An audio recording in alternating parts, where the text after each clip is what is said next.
So if you're in a law firm that's starting to explore AI, the path forward can seem, well, pretty crowded with options.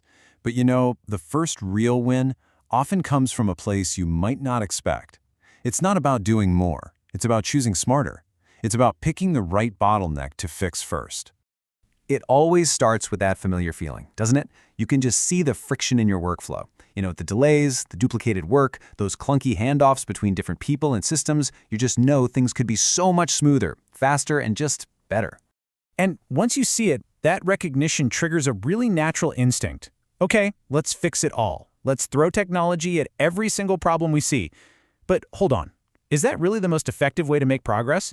I mean, does attacking everything at once actually solve the core issue? Yeah, this reaction, we can call it the automation instinct. It's that tendency to see a big list of problems and then immediately create a matching list of fixes, just assuming that all of them are equally important. And I bet this list looks pretty familiar, right? We want to automate client intake, we want to speed up document drafting, we definitely want to shorten those painful approval cycles, streamline billing, and of course, keep clients updated more efficiently. All great goals, no doubt about it. But here's the crucial point, and it's really the pivot for this whole explainer. Not every single one of these problems carries the same weight. Trying to fix them all at once isn't just impractical, it's actually strategically flawed. So why is that approach so, flawed? It's because not all bottlenecks are created equal. They have these vastly different impacts on how work actually flows through your firm. This slide really breaks down the critical difference. So on the left, you've got your visible bottlenecks. These are the obvious frustrations, the pile of folders on someone's desk. They have a local impact. But then on the right, you see the controlling bottleneck. This one might be less obvious, but it creates this system-wide drag, secretly controlling the pace of the entire matter. So the real strategic challenge isn't just finding problems, it's finding the one problem that's acting like an anchor on the entire process. Let's walk through a typical workflow to really see this in action. Okay, here's a simplified but pretty standard matter flow. It kicks off with intake, moves on to matter setup, then you have drafting, it goes through approvals, and finally, it lands at billing. Pretty straightforward, right?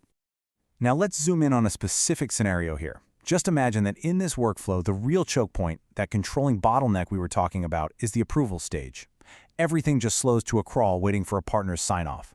And this is where it all clicks. If you invest in AI to make your drafting process, say, twice as fast, you haven't actually solved the delay. You've just created a bigger pile of documents waiting for approval. You've basically optimized the step that wasn't controlling the flow, and in the process, you may have made the real bottleneck even worse. So let's put a really clear definition on this.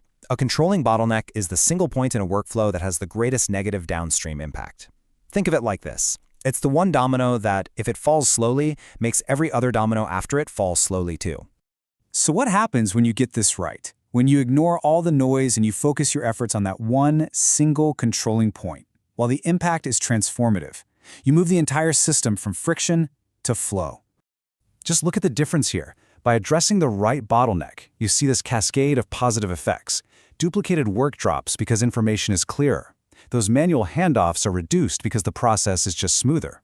And most importantly, all those downstream delays start to shrink because the primary constraint has finally been released. And that's the real prize here. By being strategic, you achieve a meaningful, provable first win. And that win is incredibly valuable. It builds confidence, it demonstrates real ROI, and it creates the momentum you need for whatever innovation you want to tackle next.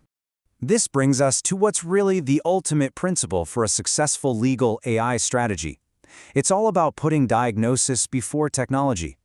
The real question is, how do you find that controlling bottleneck? Well, it's about tracing delays back to their source, seeing where work truly piles up, and asking, what's the one change that would have the biggest ripple effect? This quote just says it all. Good legal AI strategy starts with prioritization, not scattered automation. It's about finding that single point of maximum leverage. And that's the real work, long before you ever write a line of code or buy a new tool. But let's be honest, finding that point of maximum leverage, that isn't always easy to do from the inside. This is exactly where having an expert diagnostic and orchestration partner can be the difference between a project that stalls and one that's a huge success. And that is precisely the role a partner like Omnisenti plays. The process is methodical and, importantly, safe. First, diagnose where that real downstream drag is sitting. Second, choose the single best intervention to address it. And only then, third, do you place the right AI tool safely inside the workflow where it can have the greatest possible impact. So as we wrap this up, let's come back to our central idea. The path to successful AI implementation, that first powerful win, is almost never about some massive, broad, do-everything-at-once kind of initiative. It's about focus. It's about precision and strategy. The first legal AI win is not about doing more. It is about choosing the one bottleneck that matters most and fixing that first.